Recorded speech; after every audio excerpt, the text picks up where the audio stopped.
আপনারা সাঁওতাল সমাজের মধ্যে যান, যতগুলো অনুষ্ঠান আছে, যতগুলো পরব আছে, সবার মধ্যে রয়েছে সম্মিলিত একটি প্রচেষ্টা।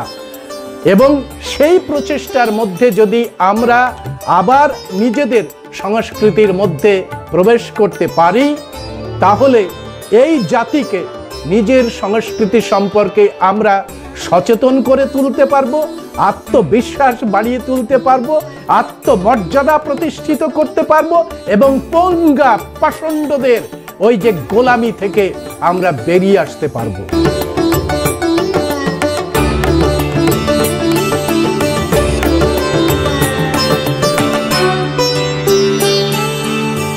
আজকে পয়লা মাঘ, আপনাদের সবাইকে আদিবাসী মূল নিবাসীদের নববর্ষের শুভেচ্ছা জানিয়ে আজকের এই আলোচনা শুরু করছি। আপনারা হয়তো অনেকেই জানেন যে নানা নামে ভারতের সর্বত্র প্রায় সমস্ত প্রদেশেই এই দিনটাকে পালন করা হচ্ছে। বিভিন্ন ধরনের খাবার তৈরি করে পিঠে পুলি পায়েস এবং ধানের যে এক মুঠো ধান, যাকে চণ্ডালী ভাষায় মোচা বলা হয়, অন্যান্য ভাষায় রাঢ়বঙ্গে একে আলাদা করে বলা হয়। আমরা রাঢ়বঙ্গ থেকে যারা আজকে আলোচনা করতে আসবে তাদের কাছে জেনে নেব যে এক মুঠো ধানকে কি বলা হয়। কিন্তু নিম্নবঙ্গে আমরা যারা দেখেছি, সেই নিম্নবঙ্গে বলা হয় এই ধানটাকে বলা হয় মোচা। অর্থাৎ এই এক মুঠো ধান সহ বিভিন্ন ধরনের খাদ্য সামগ্রী তৈরি করে আত্মীয় স্বজনদের সঙ্গে আজকে ভারতের আদিবাসী মূল নিবাসীদের নববর্ষ পালন করছে গোটা দেশ। আপনারা জানেন যে এটা সূর্যের উত্তরায়ণ কাল, আর এই উত্তরায়ণ কালে সমস্ত ভারতে পালিত হচ্ছে মকর স্নান নানা নামে। এই স্নান পালন করা হয় তামিলনাড়ুতে পোঙ্গল হিসেবে, আসামে একে বলা হয় ভোগালী বিহু বা মাঘ বিহু, কর্ণাটকে একে বলা হয় মকর সংক্রান্ত, কাশ্মীরে একে বলা হয় সংক্রান্ত, আর আদিবাসী ভাষায় বলা হয় সাকরাত, আর এই নিম্নবঙ্গে একে বলা হয় সংক্রান্তি বা পৌষ সংক্রান্তি। গোটা রাঢ়বঙ্গ জুড়ে পালিত হচ্ছে আখান বা আইখান যাত্রা। আমরা আমাদের মধ্যে পেয়েছি স্বরূপকে। আমি স্বরূপের কাছে জেনে নিচ্ছি, স্বরূপ, এই যে আজকে পয়লা মাঘ আখান যাত্রা, এই আখান যাত্রাতে রাঢ়বঙ্গের যে সমস্ত মানুষ আছে, সেই রাঢ়বঙ্গের মানুষরা কি ধরনের পরব পালন করে? স্বরূপ। নমস্কার দাদা, জোহার এবং আমাদের পয়লা মাঘ আখান যাত্রার শুভেচ্ছা সকলকে, আপনাকে এবং সকল দর্শক মণ্ডলীদেরকে। আমরা বিশেষ করে রাঢ়বঙ্গের আমরা আদিম জনজাতি যে সকল মানুষ আছে, তাদের কাছে আজকের দিনটা পয়লা মাঘ একটা অত্যন্ত শুভ দিন, যে কারণে আমরা এটার নাম শুনে আসছি যে আখান যাত্রা হিসেবে। মানে এখানে একটা শুভ মঙ্গলময় সূচনার একটা দিন, এবং এই যে দিনটি আমরা নববর্ষ হিসেবে আমরা এটা জেনে আসছি যে পয়লা মাঘ থেকে আমাদের বছরের শুরু, এবং এটা বিশেষত আমাদের কৃষি বর্ষ যে সূচনা হয়, এই উৎসবের মধ্য দিয়ে সূচনা হয়। এবং দেখবেন যে আমাদের যে বাড়ি নির্মাণ বা কোনো একটা শুভ কার্য যদি শুরু করা হয়, তো এই পয়লা মাঘ থেকে এটা শুভ দিন হিসেবে আমাদের পালিত হয়ে আসছে। তো সেই কারণে আমাদের রাঢ়বঙ্গের যে মকর সংক্রান্তি, বিশেষ করে আমরা প্রকৃতি নির্ভর এবং প্রকৃতির উপর জীবন ধারণ করে চলেছি সেই রীতি বা সেই ধারাতে। তো সেই কারণে জল, মাটি এবং এই পাহাড় পর্বত, নদী নালা, এগুলোকে বিশেষভাবে পুজো করা হয়। বিশেষ করে দেখবেন যে যত মকর সংক্রান্তির উৎসবগুলো হচ্ছে, নদীর ধারে হচ্ছে। তার মানে কি না, আমরা জলকে আমরা একটা সেই সূচক হিসেবে, মঙ্গলময় সূচক হিসেবে আমরা ধরে থাকি এবং তার পূজা অর্চনা করে থাকি। সূর্য দেবতার যে পুজো করা হয় এটাও একটা প্রকৃতির সাথে যুক্ত এবং আমাদের কৃষির সাথেও যুক্ত। তো সেই ঠিক কারণে ঠিক আমাদের এটা বিরাট একটা আনন্দ এবং উৎসব। এবং এই যে নবান্ন, যে নতুন যে শস্য উৎপাদন হচ্ছে আমরা যে ঘরে তুলে নিয়ে আসি, সেই যে উৎসব, সেই আনন্দর দিনগুলো আরো সুন্দর করে কাটার জন্য আমরা বিভিন্ন ধরনের যে রীতি রেওয়াজ, সেই রীতি রেওয়াজগুলো পালন করে থাকি। তার মধ্যে ধরুন যেমন এই যে মকর সংক্রান্তির পিঠে পুলি পায়েস যে একটা রেওয়াজ আছে, তার সাথে সাথে আছে আমাদের যেমন টুসু, টুসু গীতি। এক আমাদের এই পৌষ মাস, সারা মাস ধরে একটা টুসুর একটা গীত আমাদের রাঢ়বঙ্গের মানুষরা সেটা গেয়ে থাকে একটা উৎসব আনন্দের দিন হিসেবে। আর তার সাথে সাথে যেটা মকর সংক্রান্তির, যেটা আমরা যেদিন পিঠে তৈরি করি, তার আগের দিনটা, মকর সংক্রান্তির ঠিক আগের রাত্রিটা আমরা দেখেছি বাউড়ি, বাউড়ি মকর বলা হয়। আমাদের পুরুলিয়ার যারা এই বাউড়ি জনগোষ্ঠীর মানুষ আছে তাদের মধ্যে বেশি প্রচলিত বাউড়ি মকর বলা হয়। পৌষ মাসে যে আমাদের শেষ যে ধানের গাছিটা ধান। উঠে আসে, সেটা আমরা দেখেছি বাবাদেরকে যে তারা মাথায় করে নিয়ে আসে, সেটাকে এ, পুজো করে বিভিন্ন নিয়ম নিয়ম রীতির মধ্যে দিয়ে নিয়ে আসে এবং সেটাকে রাখে মকর সংক্রান্তির দিন পর্যন্ত অপেক্ষা করে রাখে। এবং সে এক একটা ধানের গাছিকে বা খড়কে তারা পাকিয়ে পাকিয়ে বিভিন্ন যে পবিত্র স্থানগুলো আছে আমাদের, তুলসী মঞ্চ বা আমাদের যে সকল বিগ্রহ বা আমরা যে সকল গাছ, যেগুলো পবিত্র স্থান, সেগুলোতে একটা একটা করে রাখা হয়। এবং মকর সংক্রান্তির দিন সকালবেলায় সেটাকে আমরা একটা একটা তুলে নিয়ে একটা ঘটিতে করে জল নিয়ে সেটাকে জলে বিসর্জন দেওয়া হয় এবং ঘটিতে করে জলটা আবার ফিরে নিয়ে এসে সেই পবিত্র জলটাকে ছিটানো হয় চারিদিকে। এটাই আমাদের রীতি রেওয়াজ এবং আমরা ঠিক এইভাবেই দেখে আসছি। এই কৃষি কাজে লাঙল ব্যবহার করা হয়, মাঠে কি এই ধরনের লাঙল ব্যবহার করা হয় ওই দিন, না অল্প কিছু ব্যবহার করা হয় মাঠে? না, এটা আমি যতটুকু জেনেছি যে আমাদের যে হাল কর্ষণ, সেটা ঠিক কিছু কিছু জায়গায় দেখা যায় যে আড়াই পাক হাল চালিয়ে এবং সেখানে ওই মাঠের যে ক্ষেত আছে সেই ক্ষেতে কোনো একটা স্থানে গাছের, সেখানে গাছ থাকতে পারে বা পাহাড়, পাথরের, যে সকল বড় বড় পাথর থাকে সেই পাথরগুলোতে কি করা হয়, একটা মাটির ঘোড়া বা মাটির মূর্তি দিয়ে সেখানে পুজো করা হয়। এটা শুনে আসছি যে বড় বড় পাহাড়ি বা কোথাও কোথাও মোহনগিরি, কোথাও খেলাইচণ্ডী, বিসাইচণ্ডী, এইরকম নামকরণ দিয়ে সেগুলোকে পুজো করা হয়। অন্যান্য যে সমস্ত কমিউনিটি আছে, যেমন কুর্মী সমাজ রয়েছে, আদিবাসী সাঁওতাল সমাজ রয়েছে, তারা যেভাবে পাহাড়কে পুজো করে এবং এই ভূমিকে পুজো করে এবং বাস্তু পূজা করে, সেই সমস্ত কিছুই দেখছি একটা মিল রয়েছে সমস্ত জনজাতিগুলোর মধ্যে। আমি একটু শেয়ার করি, এই নিম্নবঙ্গের যে চণ্ডাল সমাজ আছে এবং অন্যান্য সমাজ আছে, তারা কিভাবে এই যে আজকের পয়লা মাঘটাকে তারা পালন করছে। আমরা ছোটবেলা থেকে দেখছি যে গতকাল যেটা গেছে, যেটা স্বরূপ বলল যে তারা গোধনগুলোকে, অর্থাৎ যে পশুদেরকে খুব যত্ন করেছে।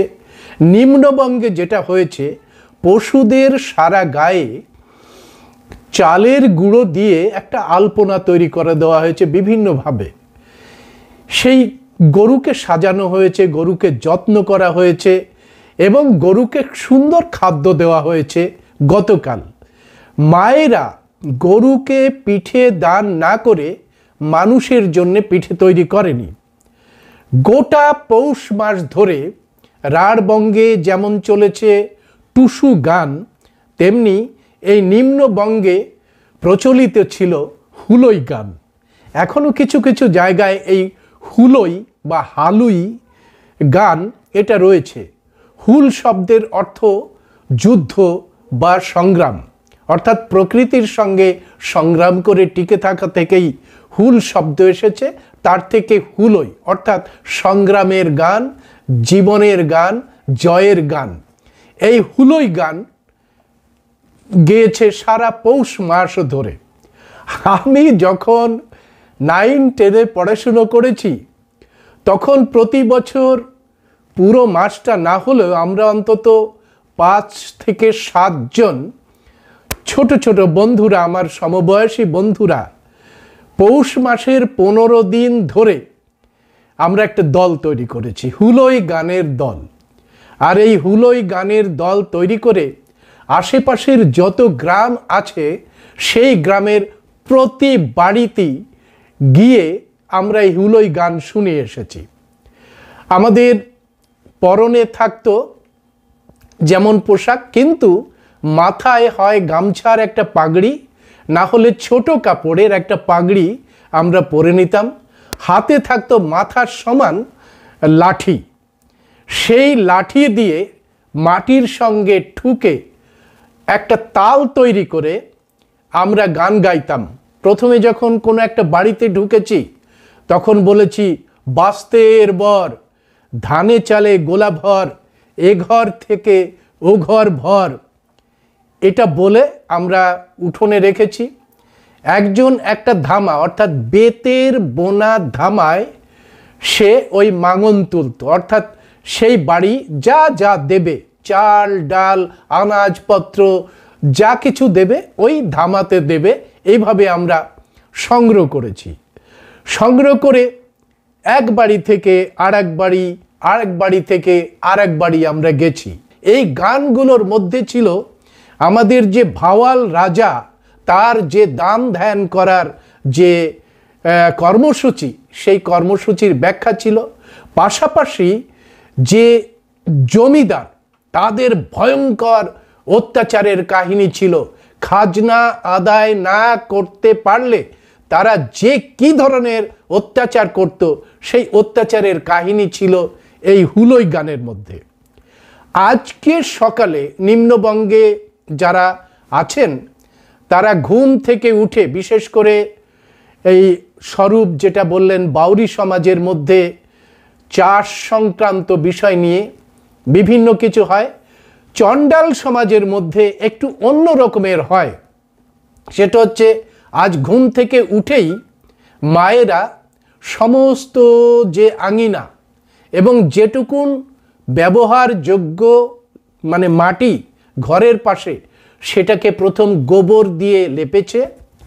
লেপার পরে ওই গোবরের ওপরে যখন শুকিয়ে গেছে তখন সুন্দর করে আলপনা দিয়েছে। আর ঘরের যে চারিপাশে, ঘরের মাঝখানে যে আঙিনাটা, সেই আঙিনাটাতে আঁকা হয়েছে এইরকম 5টি বৃত্তের একটি পদ্মা অর্থাৎ পদ্ম। তার রয়েছে 4টি চোখ, কেন্দ্রে রয়েছে 4টি চোখ। অর্থাৎ এই যে 5টি বৃত্ত, এটা হচ্ছে বুদ্ধ ধর্মের পঞ্চশীল, এবং 4টি যে চোখ সেটা রয়েছে বুদ্ধ ধর্মের 4টি আর্য সত্য। অর্থাৎ এইভাবে পদ্মা অঙ্কন করে তাকে বলা হয় পদ্মা খাড়া। খড়ি থেকে হয় খাড়া, খড়ি মাটি দিয়ে এটা করার নিয়ম ছিল জন্যে একে বলা হয় খাড়া। তো এইভাবে পদ্মা এঁকে তার ওপরে যে স্বরূপ যেভাবে বলল সেগুলো, যেগুলো পিঠে রয়েছে সেই পিঠেগুলো ওখানে নিয়ে আসা হয় একটা কুলোর উপরে নিয়ে এসে ওখানে বাস্তু ঠাকুরকে এটাকে দেওয়া হয়। তারপরে ওই হাল নিয়ে, জোঙাল নিয়ে চলে যাওয়া হয় মাঠে। সেই মাঠে গিয়ে 2.5 পাক কোদাল দিয়ে 2.5টা কোপ মারা হয়, সেখান থেকে মাটি তুলে নেওয়া হয় নিচে, আর হালের গরু জোঙালে জুতে 2.5 পাক ঘুরিয়ে গরুকে ছেড়ে দেওয়া হয়। তো এই বিষয়টা আমরা দেখেছি ছোটবেলা থেকেই রয়েছে। অর্থাৎ স্বরূপ যেটা আমাদের কাছে বললেন, সেই একই চিত্র আমরা দেখতে পাচ্ছি চণ্ডাল সমাজের মধ্যে রয়েছে। অর্থাৎ ভারতের আদিবাসী মূল নিবাসীদের যে সাংস্কৃতিক পরম্পরা, সেই সাংস্কৃতিক পরম্পরাতেই রয়েছে এই যে পয়লা মাঘকে বরণ করার জন্যে, আহ্বান করার জন্যে একই রকমের পরম্পরা। আমরা যেটা বলতে পারি যে বঙ্গাব্দ বলে পয়লা বৈশাখকে যেভাবে নববর্ষ হিসাবে পালন করা হচ্ছে, সেটা আকবরের সময় থেকে হয়েছে। আকবর বাদশাহ তার যে বছরের একটি ফসলি সন, অর্থাৎ ট্যাক্স আদায় করার জন্যে একটা ফসলি সন তিনি তৈরি করেছিলেন, ক্যালেন্ডার তৈরি করেছিলেন। সেই সনকে বলা হয় মানে ফসলি সন। এটাকে যারা বঙ্গাব্দ বলেছে, আমি কি বলবো তাদের, আমরা জানি না। বঙ্গাব্দ যারা বলেছে, আকবর বাদশাহ কিন্তু বলেনি, আমরা অমর্ত্য সেনের লেখা থেকে পেয়েছি তিনি ফসলি সন বলেছিলেন। কিন্তু একদল পাগল যারা মালকোচা মেরে ধুতি পরে এই পয়লা বৈশাখে নববর্ষ বলে পালন করে, এই ধরনের কিছু গর্ধব এটাকে বঙ্গাব্দে জুড়ে দিয়েছে, নাম জুড়ে দিয়েছে। আরে বঙ্গ শব্দটির সঙ্গে রয়েছে ৬৫,০০০ বছরের ইতিহাস, ৬৫,০০০ বছরের বসবাস রয়েছে বঙ্গাদের এখানে। আর এটা করেছেন আমাদের আদিবাসীরা।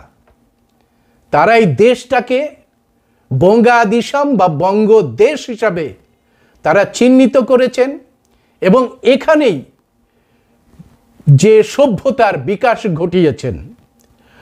আকবর বাদশাহ যেটা করেছেন, খাজনা আদায় করার জন্য যে ফসলি সন করেছেন, সেই ফসলি সনের মধ্যে আমাদের যে পারম্পরিক মাসগুলো, সেই মাসগুলোকে হাইজ্যাক করেছেন।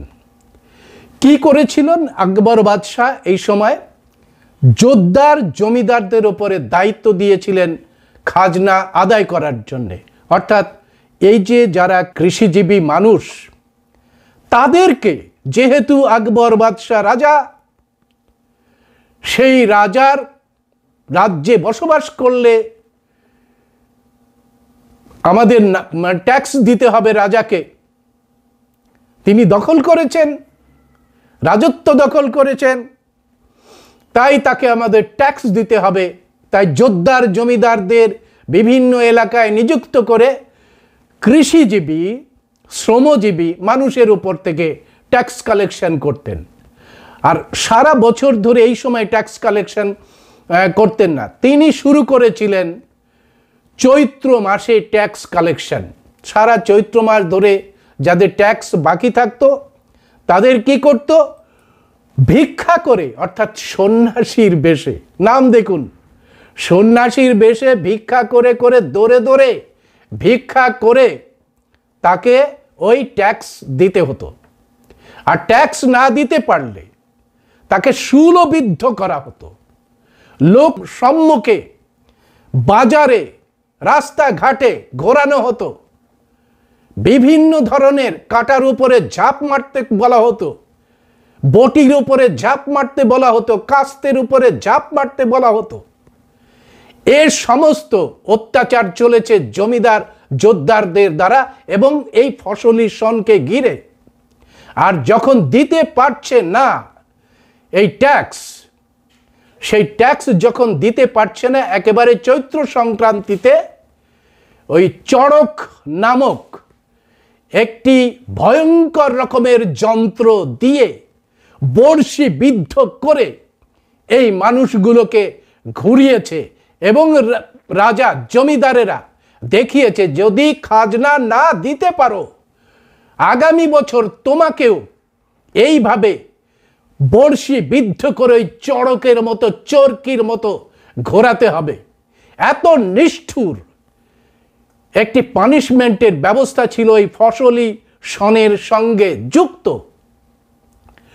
সুতরাং এই চৈত্র মাস শেষে পয়লা বৈশাখ ওইভাবে খাজনা দিয়ে হাল খাতা তৈরি করা কখনোই নববর্ষ হতে পারে না।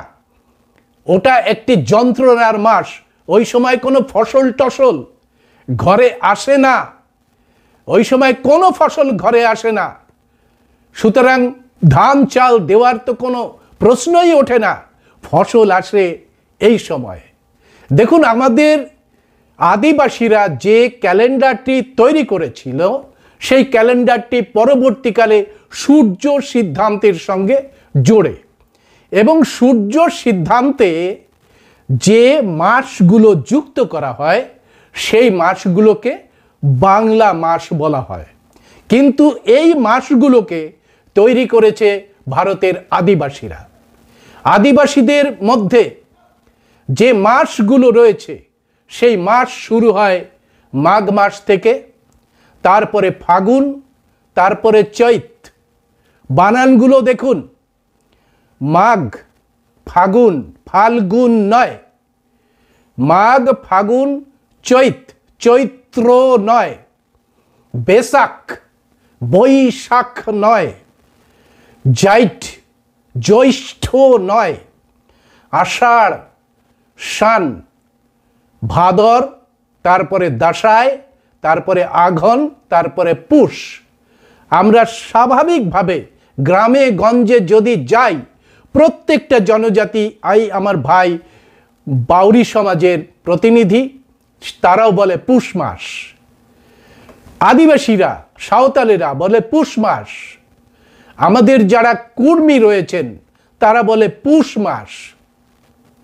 এরকম বহু গান আমি কালেক্ট করেছি। এই সময় কেন নববর্ষ পালিত হয়? কারণ আপনারা যদি এই সময় গ্রামে যান, গ্রামে গিয়ে দেখবেন দিগন্ত জোড়া সর্ষের ফুল, মনোলোভা সর্ষের ফুল, একেবারে দিগন্ত জোড়া সর্ষের ফুল, হলুদ, কাঁচা হলুদ সর্ষের ফুল। আর সেই ফুলের থেকে মধু সংগ্রহ করার জন্যে পাগল হয়ে গেছে মৌমাছি। চারিদিকে গ্রামগুলোতে চলছে সুগন্ধি চালের পায়েসের গন্ধ, খেজুরের রস, নোলেন গুড়ের গন্ধ।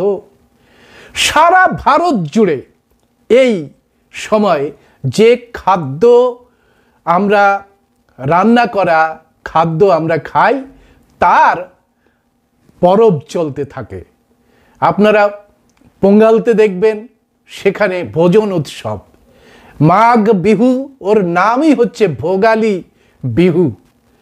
আর আমাদের এখানে বলা হয় পৌষ পার্বণ, অর্থাৎ পৌষ মাস পর্যন্ত যে সমস্ত ফসল আসে আমাদের ঘরে, তাই দিয়ে চলে এই সমস্ত পিঠে পুলি সমস্ত কিছু।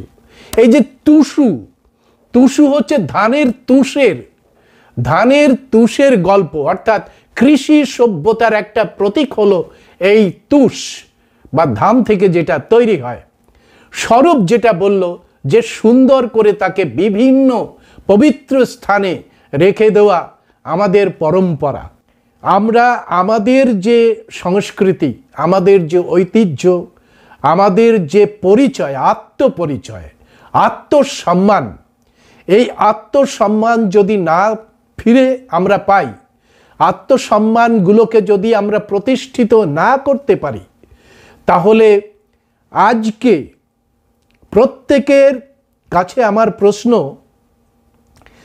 দেখুন আপনারা ব্রাহ্মণ ডেকে আপনারা বিভিন্ন ধরনের অনুষ্ঠান করেন। ব্রাহ্মণ এসে প্রথমে আপনার গোত্র জানতে চায়। তারা, আমরা অধিকাংশই এই আদিবাসী, মূল নিবাসী, বিশেষ করে মানে আদিবাসীদের বাদ দিয়ে যারা শিডিউল কাস্ট আছে, তারা গোত্র হিসাবে আমরা দেখি কাশ্যপ গোত্র। আমরা জানি না যে কাশ্যপ আসলে ছিলেন গৌতম বুদ্ধের আগের বুদ্ধ। এটা জানি না। আমরা মনে করি যে মাইথোলজিতে, পুরাণেতে যে কাশ্যপ মানে ঋষির কথা বলা হয়েছে, সেই কাশ্যপের গোত্র, অর্থাৎ একেবারে বৌদ্ধিকভাবে বিচারধারার মধ্যে দিয়েই আমাদের ঢুকিয়ে দেওয়া হচ্ছে ব্রাহ্মণবাদী কালচার। আমরা মনে করছি যে ব্রাহ্মণ্যবাদী কালচারটাই আমাদের কালচার, অথচ আপনার বাড়িতে এসে আপনাকে প্রথমেই এই ব্রাহ্মণবাদীরা চিহ্নিত করছে দাস হিসেবে। দাস। যখন আপনার পিতৃ পরিচয় জিজ্ঞাসা করে, তখন পরিচয় যখন বলি, তখন বলে অমুক দাসস্য, তার বাবার নাম কি, তমুক দাসস্য, 14 পুরুষের দাসস্য, এই দাসস্য কথাটা ব্যবহার করে। কিন্তু এই একই বিষয়টা যখন ব্রাহ্মণ সমাজের মধ্যে তারা করে, তখন দাস বলে না, তখন বলে দেব শর্মায় বা দেব শর্মন, এই কথাটা বলে। অর্থাৎ পরিষ্কারভাবে এই সমস্ত মানুষই ব্রাহ্মণ্যবাদীদের বৈচারিকভাবে, আপনি অর্থনৈতিকভাবে সচ্ছল, আপনি পড়াশোনায় একটা পঙ্গা পণ্ডিতের থেকে অনেক অনেক ওপরে, আপনাকে অফিসে গেলে বড় চেয়ারটা দেয়, কিন্তু ওই পঙ্গা পণ্ডিতের কাছে আপনি দাস ছাড়া আর কিছু নয়। অর্থাৎ ওই পঙ্গা পাষণ্ডটি আপনাকে বৈচারিকভাবে আপনাকে দাস করে রেখেছে। অর্থাৎ দাস সমাজভুক্ত হয়ে আপনি রয়েছেন এখনো।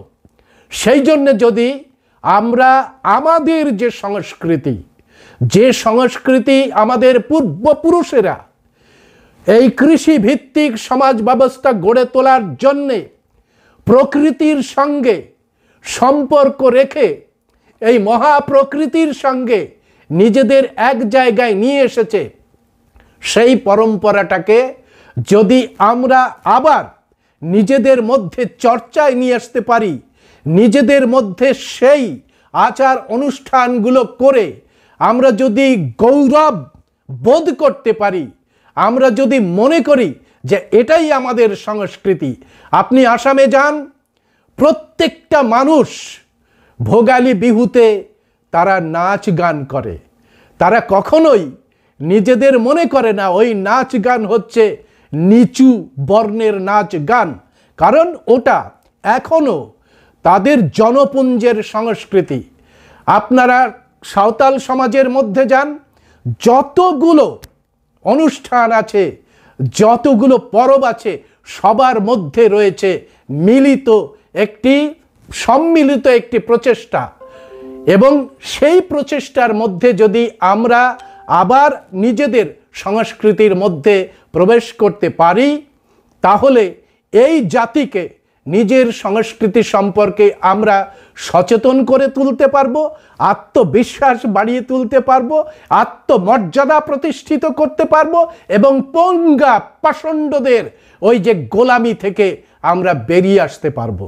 হ্যাঁ, বাংলাদেশ থেকে দেখছেন আমার ভাইয়েরা, বাংলাদেশ থেকে দেখছেন, তারা আজকে আমাকে মাফ করবেন যে বাংলাদেশ অখণ্ড বাংলার অংশ। আমরা আপাততভাবে রাজনৈতিকভাবে পৃথক মনে করলেও মানসিকভাবে আমরা কিন্তু অখণ্ড ভারতের নাগরিক। অখণ্ড ভারত বলতে 16 জনপদের নাগরিক। সুতরাং আমরা যদি অখণ্ড ভারতের কথা বলি, কখনোই আমার বাংলাদেশের ভাইয়েরা মনে করবেন না যে আমাদের বাদ দিল কেন দাদা। না না, অখণ্ড ভারত মানে হচ্ছে 16 জনপদের কথা আমরা বলছি। তাই আসুন এই চিন্তা চেতনা নিয়ে আজকে আমি মুসলমান সমাজের কাছে প্রশ্ন রাখতে চাই, কেন তারাও তো কৃষিভিত্তিক সমাজ এখনো ধরে রেখেছে। সেই কৃষিভিত্তিক সমাজ ধরে রাখার জন্যে যে কৃষি পরম্পরাটা রয়েছে, সেই পরম্পরাকে আপনারা কেন মনে করছেন যে এটা হিন্দু সংস্কৃতি? এটা হিন্দু সংস্কৃতি নয়, এটা আপনার পূর্বপুরুষের সংস্কৃতি। সেই জন্যে আসুন, যারা মুসলমান রয়েছেন তারাও আসুন, যারা খ্রিস্টান হয়েছেন তারাও আসুন, যারা বৌদ্ধ রয়েছেন তারাও আসুন। সবাই মিলে আমরা কৃষিভিত্তিক যে পরম্পরা আমাদের পূর্বপুরুষেরা বয়ে নিয়ে এসেছে এবং বয়ে নিয়ে একটা কল্যাণকারী সমাজ ব্যবস্থা গড়ে তুলতে পেরেছিল, আসুন সবাই মিলে সেই ব্যবস্থাটাকে আবার গড়ে তুলি। তাহলে এই যে ভেদাভেদ, সেই ভেদাভেদ থাকবে না। আপনাদের সবাইকে ভালোবাসা, শ্রদ্ধা জানিয়ে আজকের আলোচনা এখানেই শেষ করছি। সবাই ভালো থাকুন।